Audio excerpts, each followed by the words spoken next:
תושבי הצפון היקרים, אני גאה בכם. אתם ממשיכים לעמוד איתן. אני מבקש לומר לכם, אין הפסקת אש בלבנון.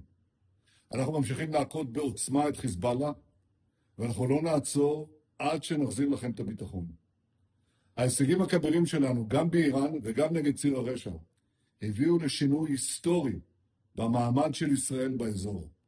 הם גם הביאו לשינוי לקשרים שלנו עם מדינות, קשרים שלא היו בעבר. לאחר פניות חוזרות ונשנות של ממשלת לבנון לפתוח איתנו במשא ומתן לשלום, אני הנחיתי אמש בקבינט לפתוח במשא ומתן ישיר עם לבנון כדי להשיג שני יעדים.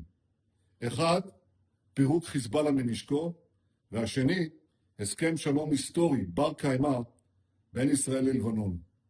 ישראל חזקה מאי פעם, איראן חלשה מאי פעם.